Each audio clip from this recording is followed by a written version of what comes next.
Bonjour, ici on est le 20 mars 2018, donc il a neigé dans ma région. Bon, c'est le 20 mars, bon, le 21 mars, c'est le printemps. On a un jour du printemps, il a encore neigé là. Bon, ça s'est rétabli, tout revenu à la normale. Bon, je veux dire, mais il a quand même neigé. Bon, c'est au niveau climatique, on n'a plus vu ça au niveau des statistiques depuis très longtemps. Voilà, ça c'est pour la petite histoire. Bon, ici je vais aborder un petit problème, et je veux dire sur les probabilités, concernant les probabilités géométriques. Voilà, on va mettre en évidence, donc, comment est-ce qu'on appelle ça, hum, une première difficulté des probabilités. Et par là, bon, auparavant, les explications des probabilités étaient faites au travers de probabilités géométriques. Et donc ici, je vais essayer d'entamer la chose avec des probabilités géométriques. Voilà. Donc ici, comme auparavant ils faisaient, hein. Nos ancêtres faisaient pour trouver les calculs de probabilité. Bon, ici j'ai un intervalle AB. Qu'est-ce qu'on a vu? Bon, je vais un petit peu refaire un petit peu la vidéo que j'avais fait sur le choix d'un point dans un intervalle AB. Euh, donc, si je mets A, l'événement A, exiger, j'ai bien marqué exiger, ça c'est l'action, exiger de choisir un point euh, à l'intérieur de, on va dire, l'intervalle AB. Bon, je vais écrire comme ceci, par code, hein. Vous comprendrez ce que ça veut dire. Exiger de choisir un point à l'intérieur de l'intervalle ici AB. L'intervalle AB, il est là. Bon, qu'est-ce qu'on avait vu? On avait vu que pour faire ça, il fallait absolument décomposer un segment pour voir les choses en longueur, on va dire, équirépartie. C'est-à-dire en longueur de segments égaux. Donc entre AB, on avait décomposé en segments de longueur AB. Donc, ce qu'on avait fait, eh bien, on avait calculé ici, par exemple, la longueur ici faisait L, L, L, L, etc. C'est une astuce faite par nos ancêtres pour calculer les probabilités d'un segment géométrique. Donc, combien de parties qu'on avait? On avait N fois L, et N fois L donnait, je veux dire, la longueur L. Donc, la probabilité de choisir, d'exiger de choisir un point à l'intérieur de l'intervalle AB, probabilité de l'événement A, eh bien, on avait vu que c'était L sur grand L. Mais L, c'est L, mais grand L, c'est N fois L. Si je simplifie les L, on a 1 sur N. Donc on avait une équirépartition des probabilités. Ça, il faut aller voir la vidéo précédente, hein, concernant, je veux dire, choisir un point sur un intervalle AB. J'avais expliqué tout ça. Bon, donc c'est compréhensible assez facilement parce que c'est juste une revisite de ce que j'avais expliqué auparavant. Donc la probabilité de choisir un point ici sur cette partie-là est de 1 sur N. Probabilité de choisir un point dans cet intervalle-là que j'ai divisé, c'est 1 sur N. Probabilité de choisir un point sur la... En fait, c'est une subdivision d'un intervalle AB en éléments équirépartis. Et voilà, quand je recherche la probabilité, ben, on a une équiprobabilité. Donc, choisir un point sur l'intervalle là est le même que de choisir est la même que de choisir un point sur l'intervalle ici, est la même que de choisir un point sur l'intervalle ici. Bon, la probabilité de choisir un point sur l'intervalle AB. Ben, sur l'intervalle AB, ben, c'est la probabilité de pouvoir choisir sur le sous-segment ici, plus la probabilité de choisir sur le sous-segment ici, plus la probabilité de choisir sur ce sous-segment ici, plus la probabilité de choisir sur ce sous-segment ici. Donc on va faire un calcul d'autant de sous-segments, et si on a n, ben, vous aurez compris qu'on aura n fois, hein, comme il y a n sous-segments, n fois 1 sur n, n fois 1 sur n, ça fait 1.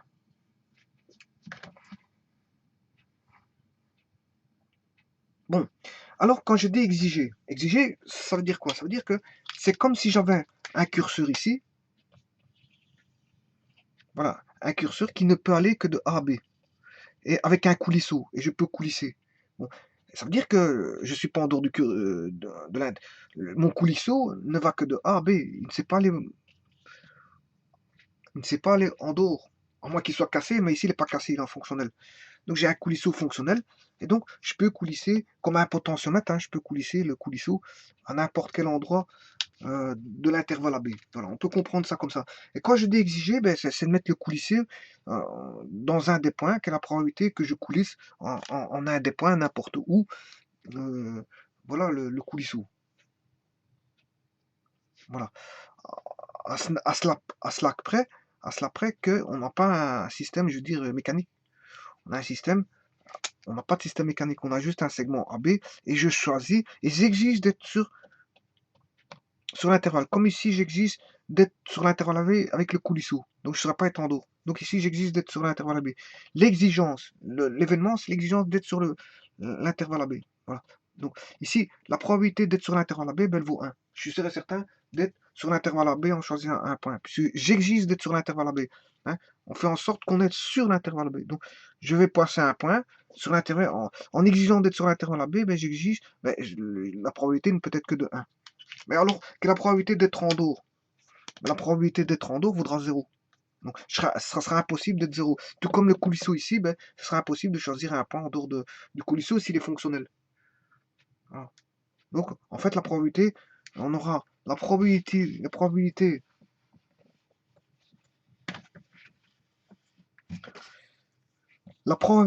d'être sur l'intervalle AB. Je vais écrire ça en forme abrégée. La probabilité de l'événement d'être à l'intérieur de l'intervalle AB, hein, eh bien, est égale à 1. Et la probabilité d'être en dehors, de ne pas être sur l'intervalle AB, c'est-à-dire en dehors, hein, de ne pas être sur l'intervalle, ben, elle est de 0. Donc ça, c'est l'événement certain. Et ça, c'est l'événement impossible. Bon, comme j'exige d'être sur l'intervalle B, je serai sur l'intervalle AB. Enfin, voilà.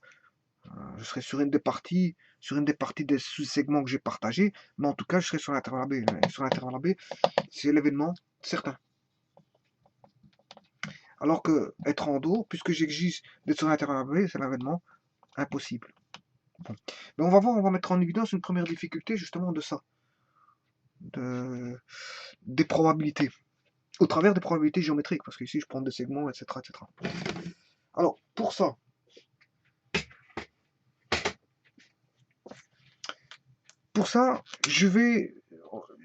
on va se fixer un événement B, choisir, B est égal à choisir, le milieu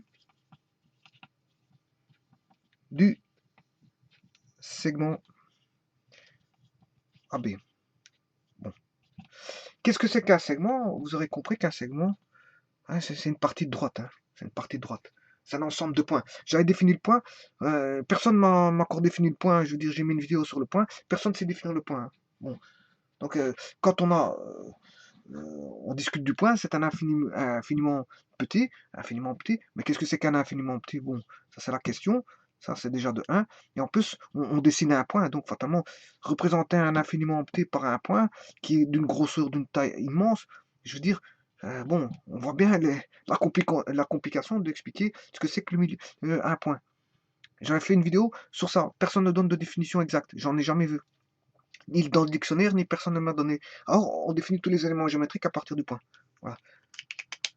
Alors, ici, je dois choisir le milieu d'un segment. Le milieu d'un segment, c'est un point. Donc, je dois choisir un point M. Voilà. Et on va voir la difficulté qu'on a à choisir un point M au niveau des probabilités. Maintenant, le segment, c'est un ensemble de points. Bon, limité. Hein. Donc, on va marquer ceci. On a affaire à un segment et on va choisir un point M. Voilà. Bon, le point, comme je dis, infiniment petit pour le point, mais l'infini engendre toujours des problèmes mathématiques, que ce soit infiniment petit ou infiniment grand.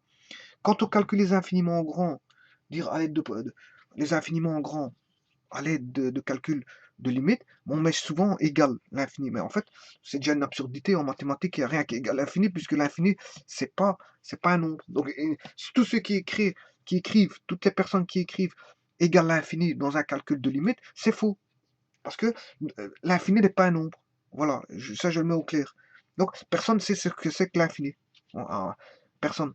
On a donné des définitions, je veux dire, de passe-passe, telles que, bon, on prend Un majorant, c'est toujours trouver un nom plus grand que ce majorant. Bon, mais ça, c'est une définition, je veux dire, artificielle, hein. Ça définit pas clairement ce que c'est que l'infini, hein. Voilà. Ça ne définit pas qu'est-ce que c'est que l'infini. Donc voilà, quand on ne sait pas donner de définition, quand ça ressort du cadre, je veux dire, de l'humain, qu'est-ce qu'on fait? Ben, on donne des définitions artificielles, bon, un petit peu, je veux dire, qui manquent de signifiant, en fait. Qui manquent de signifiant. Voilà. Et sachez que l'infini engendre beaucoup de problèmes je veux dire, d'absurdité, hein. Les infinis, bon, c'est comme ça. Ça engendre beaucoup de problèmes d'absurdité, comme ici on va voir aujourd'hui, comme on va voir maintenant. Ça va engendrer une absurdité. Choisir un point M sur AB. Donc ici, supposons que la probabilité de choisir mon point M dans un intervalle donné, hein, dans un intervalle bon, qui comprend le milieu, supposons que cette probabilité soit H.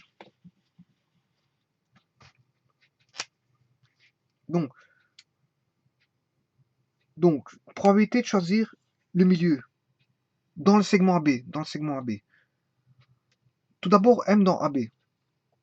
M, probabilité de M, choisir M dans l'intervalle AB ou dans le segment AB.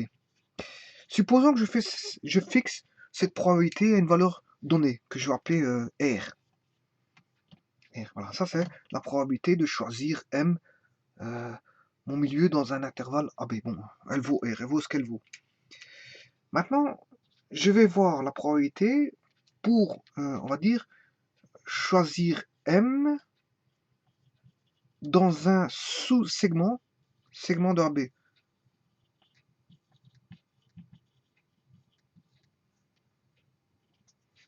Mais un sous-segment, c'est ceci.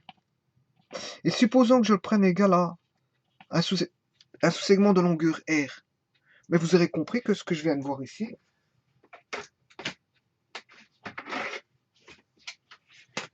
vous aurez compris qu'ici, la probabilité vaudra R, non plus, ici j'ai appelé L, hein, mais si je l'appelle R, je le décompose en R partie égale, ben, j'aurai non plus L, mais R sur L.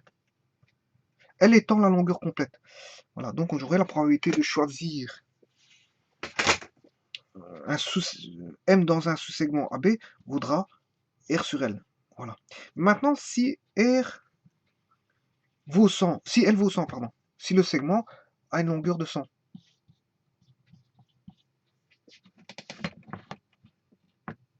Donc j'aurai R sur 100. Ouais, on n'a pas vu ici, hein, j'avais marqué R sur L. Hein, je viens de noter juste que choisir M dans un sous-segment de AB, ben, c'est R sur L. Hein, mais comme L, je le fixe à 100, donc 100 cm, je mets R sur 100. Voilà. Voilà, ça c'est la probabilité de choisir M dans AB, choisir un point dans AB, ça c'est choisir M dans un sous-segment de AB. Bon, alors, voyons voir.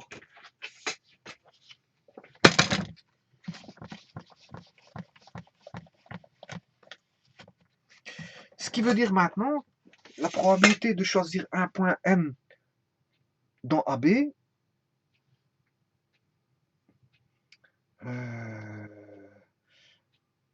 qui vaut R,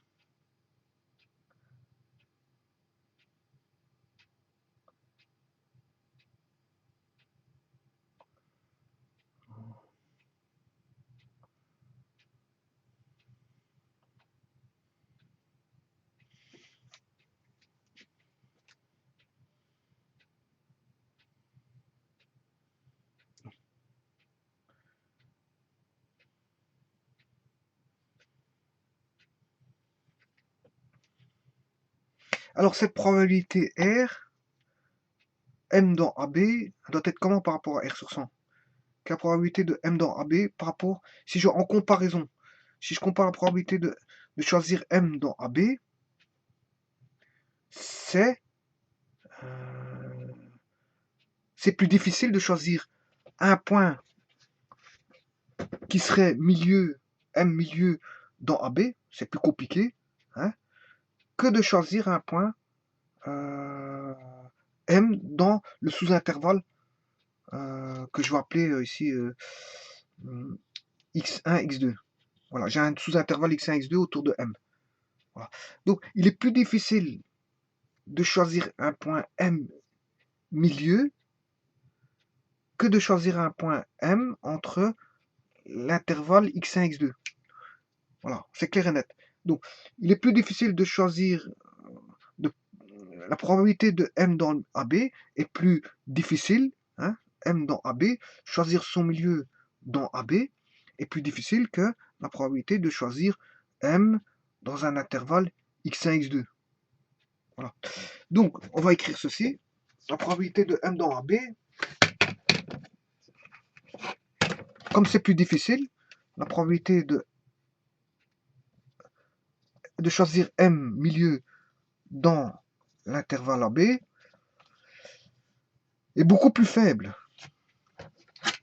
que la probabilité de choisir M dans un sous-segment de AB, que la probabilité de choisir M dans un sous-segment de AB, mais ce sous-segment, c'est X1, X2, hein, il est proche de M, hein, il entoure M. Hein. Ouais, on a le M, j'ai pris un sous-segment autour de M. Hein. Voilà, j'ai pris X1, X2, X1, Y1 autour de M. Hein. X1, X2 autour de M. Voilà, c'est un sous-segment autour de M. Hein. Voilà. Donc, cette probabilité donc de choisir M dans un intervalle AB, donc choisir le milieu autour de l'intervalle AB est plus complexe que de choisir M dans un sous-intervalle. Voilà, plus complexe que de trouver M dans un sous-intervalle x1, x2. C'est tout à fait logique. Voilà. Donc M est plus compliqué dans l'intervalle AB. Choisir M dans l'intervalle AB est plus compliqué que de choisir M dans un sous-intervalle de AB qui est x1, x2. C'est clair et net.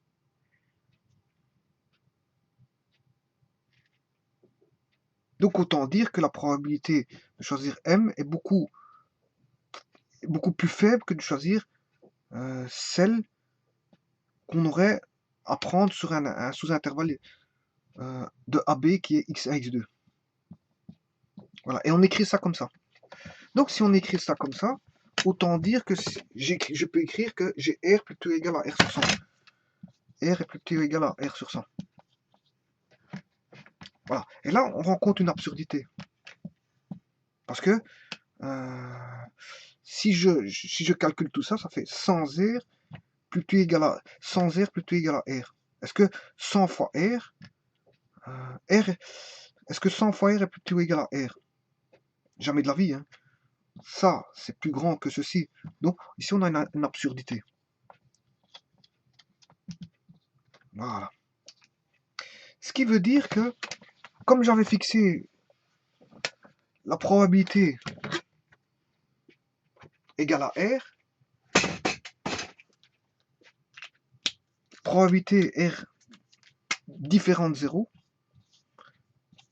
comme je tombe sur une absurdité, c'est qu'en fait, la probabilité de choisir mon milieu dans l'intervalle AB est nulle. Par absurdité, je peux dire que en fait, R, il n'est pas différent de 0, mais R égale 0, puisqu'on vient de voir l'absurdité. C'est un paradoxe, en fait. En fait, R vaut 0. Mais maintenant, vous allez me dire, ouais, bon. Et c'est là qu'on va discuter.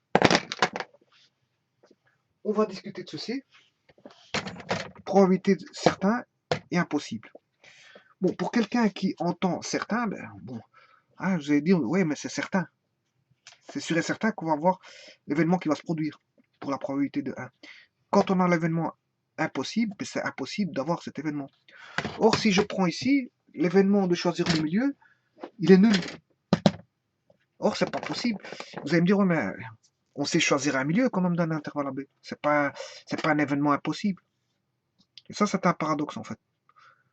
Donc je sais choisir mon milieu d'un intervalle AB, et je trouve que ma probabilité, elle est nulle pour choisir un point M de l'intervalle AB. Bon.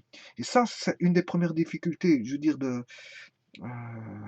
des probabilités géométriques. Hein. Un événement de probabilité nulle, donc, n'est pas impossible. Voilà, n'est pas impossible. Probabilité de... Je m'exprime bien, hein, parce qu'il faut bien comprendre ce paradoxe-là. La probabilité comment? Un événement de probabilité nulle n'est pas impossible.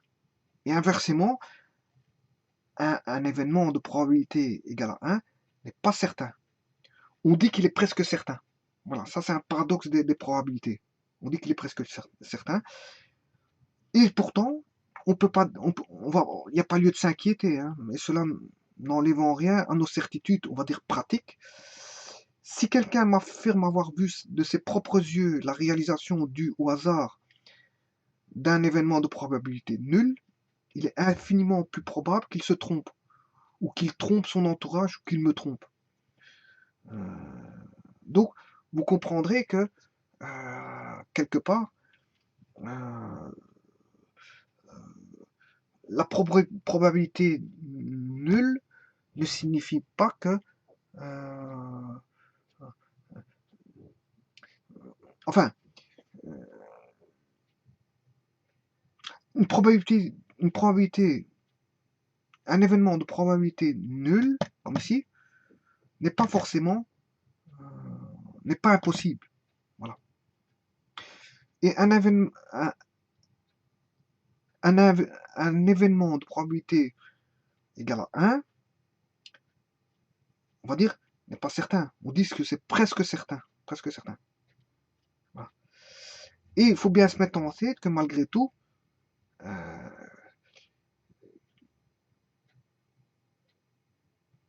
ceci constitue un paradoxe. Voilà, ceci constitue un paradoxe. Donc,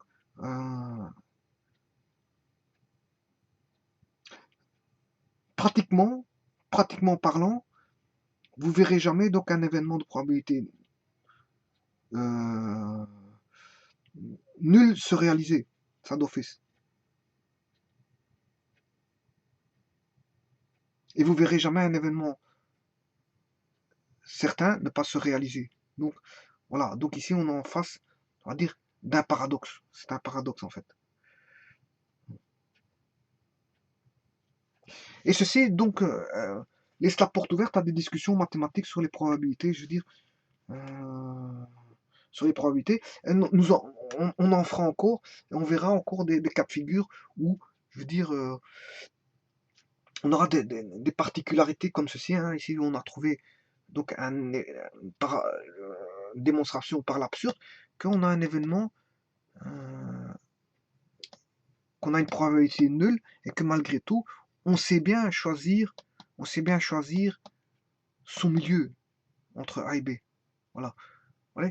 Donc ici, j'ai trouvé une probabilité nulle et on sait et d'office, on sait qui ne sait pas prendre son milieu à l'intérieur d'un intervalle AB. Bon, choisir un point milieu dans un intervalle AB, la probabilité n'est pas nulle, hein, pratiquement. Mais par absurdité, ici, on démontre que, je veux dire, qu'un événement nul, ben, se réalise quand même. Un événement de probabilité nulle se réalise quand même. Voilà. Voilà. Mais voilà, et ça, c'est un cas de figure, je veux dire, démontré par l'absurde, par une démonstration par l'absurde. Mais en vérité, quelque part, pratiquement parlant, un événement, un événement de probabilité nulle ne se réalise pas. C'est impossible. Et un événement certain, de manière pratique, va se réaliser d'office. Mais que, paradoxalement parlant, il existe un cas de figure comme je viens de le faire, que, je veux dire, un événement impossible et je sache le faire. Ça constitue un paradoxe, ceci. Voilà, c'est un paradoxe. Voilà, et on aura peut-être des autres cas de figure à traiter comme ceci. Donc, il ne faut pas être sûr et certain que un événement impossible, bon, ne soit pas réalisable, puisque ici, je viens de démontrer que la probabilité est nulle et que fatalement, je sais trouver mon milieu à l'intérieur de l'intervalle AB. Voilà. Et donc, ce paradoxe-là proviendrait du fait aussi de choisir un point. Qu'est-ce que c'est qu'un point? Qu'est-ce que c'est qu'un point dans un intervalle? Qu'est-ce que c'est qu'un point dans un sous-intervalle? Donc, euh, voilà. Donc ici, on retombe sur la notion du point, je veux dire, qui crée, je veux dire, un paradoxe. Un paradoxe. Choisir un point dans un sous-intervalle, choisir un point dans un intervalle, au travers du calcul des probabilités. Voilà. Donc, mais pour les étudiants, bien sûr, quand vous verrez un événement impossible, un événement de probabilité nulle sera un événement impossible. Hein. Bon, ça d'office, on va pas, on va pas refaire le monde. Quand vous verrez un événement euh, égal à 1, ce sera, je veux dire, certain. Certain. Certains diront presque certain, à cause de ce paradoxe-là. Mais il existe des paradoxes tels que celui-ci, hein, qui montrent dire qu'il ne faut pas être s'assurer à 100% de tous les cas de figure que bon, le 1 est certain alors qu'il pourrait être presque certain et que l'impossible, ben, comme dans ce cas de figure ici avec le choix du point M, ben, que l'événement impossible, mais il est quand même possible, il est quand même possible. Donc le R égale 0 n'est pas forcément impossible. Dans ce cas je veux dire dans ce cas de figure, dans ce paradoxe, c'est un paradoxe en fait. Voilà. Voilà, je vous remercie beaucoup.